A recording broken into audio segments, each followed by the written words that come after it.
Sir media వారు ఆగే పరిస్థితి కనిపించట్లేదు. జగన్మోహన్ రెడ్డి గారు ఈరోజు నిప్పులు జరుగుతున్నారు. మేము వస్తాము చూస్తాము, గతంలో అరెస్టులు చేశారు కదా, మహిళల మీద ఎందుకు మాట్లాడతారు వైసీపీ అని.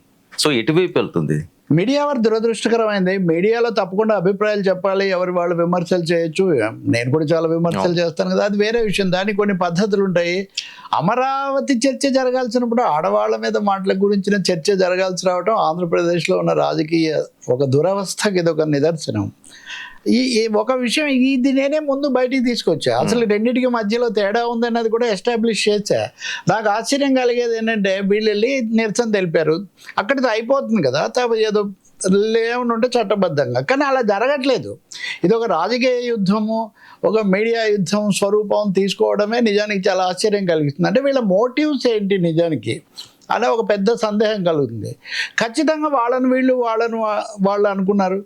డైవర్షన్ అంటారు, మావిగాన్ నుంచి డైవర్షన్ చేయడానికి అని వీళ్ళు అంటారు, మావిగాన్తో డైవర్షన్ చేయడానికి వాళ్ళు అంటారు. కానీ ఏదైనా కానీ వినలేక చెవులు మటుకు మన చెవులు మన మనసులు కలత చెందుతున్న పరిస్థితి. ఖచ్చితంగా ఆ మీడియా సంస్థ ఎవరైతే పలుకులు వినిపించారో, పలుకులు వినిపించి అక్షరాలు చూపించలేదో, ఎందుకు పలుకులు వినిపించారో ఎందుకు అక్షరాలు చూపించలేదు, తప్పకుండా ఏదో తేడా ఉందని. మరి ఆ మాట అవునండి మేము కూడా కాస్త గుర్తించి చక్కదిద్దుకున్నాం కదా, రభస ఎందుకు ఒక్క మాట అనడానికి ఎందుకు అంత భేషజం? దాన్ని ఆధారం చేసుకొని వీళ్ళు మరి గతంలో మళ్ళీ గుర్తు చేయాల్సి వస్తుంది, public memory is two short అని. అంతకుముందు సాక్షిలో ఇట్లాంటివి అమరావతి మీద చేసినప్పుడు అరెస్టుల దాకా వెళ్ళారు. ఇదే చోట కూర్చొని నేను అప్పుడు కూడా ఇంతే దీనిగా మాట్లాడాం కదా, అది పొరపాటు, మాకేం సంబంధం, వాళ్ళు వచ్చి మాట్లాడారని వాళ్ళు అన్నారు. కానీ ఏదైనా కానీ మీ దగ్గర అన్నారు కదా, మీది బాధ్యత కదా అని అరెస్టుల దాకా వెళ్ళారు కదా. ఇప్పుడు మీడియా స్వేచ్ఛ అది ఇది అన్నప్పుడు. కాబట్టి ఇక్కడ సమస్య ఏమంటే అప్పుడు ఏ కొలబద్దో ఇప్పుడు కూడా ఇక్కడ మీరే సెన్సార్ చేసుకున్నారు. అప్పుడు కూడా వాళ్ళు సెన్సార్ చేసుకున్నారు, మేం కాదు, ఆ వచ్చిన ఆయన ఏదో అన్నాడు, ఆయన మళ్ళీ ఇప్పుడు ఇంతవరకు అక్కడ రాలా. కాబట్టి భేషజాలు రాజకీయమైన అజెండాలతో జరుగుతున్న వ్యవహారం తప్ప ఇది ఇంకోటి కాదు.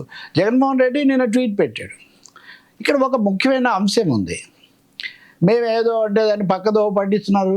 అసలు వాయిస్ ఓవర్ ఆర్టిస్టులు అనేవాళ్ళు స్క్రీన్ మీద కనపడడం నేను ఇప్పుడే మొదటిసారి చూస్తున్నా. Because I one of the senior most commentators on channel కదా. వాయిస్ ఓవర్ అంటే వాయిసే కనిపిస్తుంది.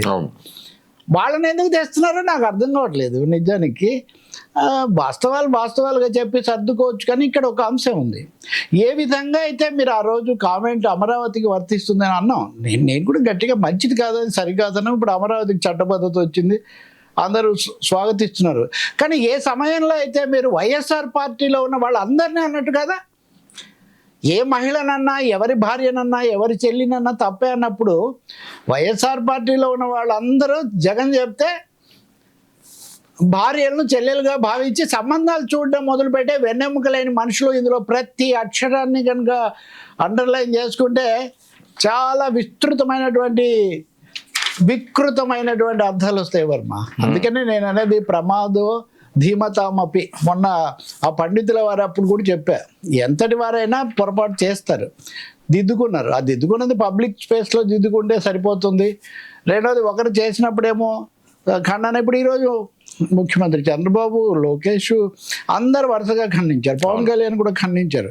పవన్ కళ్యాణ్ ఖండన గురించి నేను విడిగా మాట్లాడతా, అది మాట్లాడదగింది. ఇదంతా వెంటనే దమ్మున్న వాళ్ళు మాట్లాడతారు. దమ్ముంటే చాలా మంచిది, దుమ్ము వేయవచ్చు.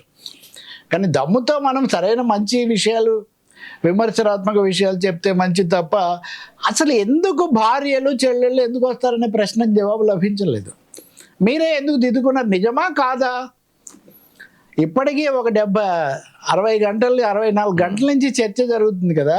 అవును, మా వాయిస్ ఓవర్లో ఉంది, మా వాయిస్లో ఉంది, మా ప్రింట్లో లేదు అన్న వాస్తవాన్ని మీరు ఒప్పుకున్నారా? లేదు.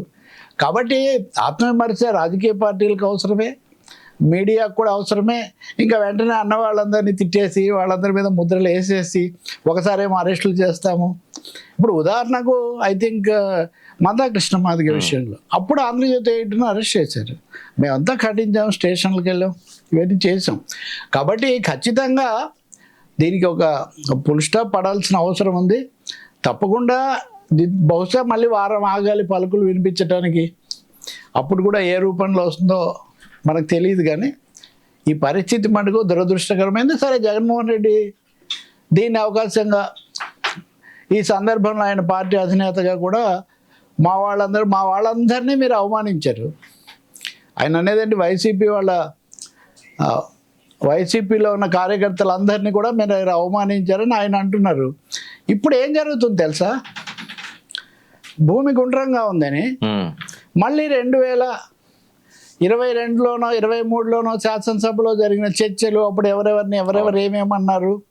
సో ఒక విధంగా దీన్ని ఎక్కువగా లాగితే వైసీపీ కూడా అనవసరమైన విషయమే. ఇక్కడ అటు ఇటు తిరిగి ఎవరి గురించి చర్చిస్తున్నారు? మళ్ళీ కుటుంబాలు, భార్యలు అప్పటి చర్చలు. కాబట్టి దీన్ని అన్ని పార్టీలు కూడా, ప్రభుత్వం కూడా, లేకపోతే ఆ మీడియా సంస్థలు కూడా సరైన పద్ధతిలో తీసుకోవాలి. విమర్శ ఎవరు చేసుకోవాల్సిన ఆత్మవిమర్శ వాళ్ళు చేసుకోవాలి. రెండో, దాడులు చేయకూడదు. దాడులు చేయకూడదు అంటే ఎవరి మీద ఎవరు దాడులు చేయకూడదు. అంతేగాని ఒకరిని చూపించి వాళ్ళని చూపించి వాడు తొడగోసుకుంటే, వాడు మెడగోసుకుంటే నేను తొడగోసుకుంటాను లేదు అని అది కాదు కదా. ఎవరైనా దాడులు చేయకూడదు, ఖండించండి. సో దీనికి ఫుల్ స్టాప్ పెట్టే పరిస్థితి కనిపించట్లేదండి. ఫుల్ స్టాప్ అంటే ఎవరో ఒకరి దగ్గర ఇది ఆగాలి కదా. ఖచ్చితంగా లేదు కదా.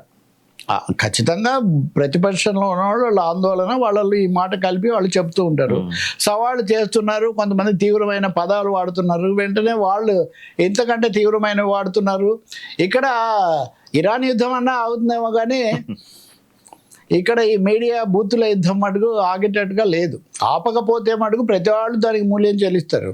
ఇక్కడ ఇంకోటి, రాజకీయ పార్టీలు, రాజకీయ నాయకులు అనవసరమైన మాట్లాడతారు. ఇప్పటి వరకు ఉన్న పేరు అది మీడియాకు కూడా విస్తరింపజేసి మీడియా అనే దానికి అసలు ఏం చెప్పినా లెక్కలేదు, తిట్టుకో అనే పరిస్థితే వస్తే ఏమైనా ఇదాన్ని అందులో సంబంధం లేని విషయం. సరే 100 ఏకర్లు పెట్టచ్చు సార్ ఎటువైపు నుంచి అయినా. కాబట్టి నేను అనుకోవటం జగన్ అంత పెద్ద ట్వీట్ పెట్టారు అంటే అది ఒక పొలిటికల్ ఇది కూడా తీసుకుంటున్నట్టు కనిపిస్తుంది. ఆయన రాజకీయ ప్రసంగం కూడా చేశారు. ఇప్పుడు మాట్లాడుతున్నారు కూడా. రాజకీయ ప్రసంగంలో ఆయన ఏం చెప్పారు? నేను సినిమా చూపిస్తాను, రోజుకో సినిమా చూపిస్తాను నా పాదయాత్రలో చంద్రబాబు నాయుడుకు అని ఆయన అంటున్నారు.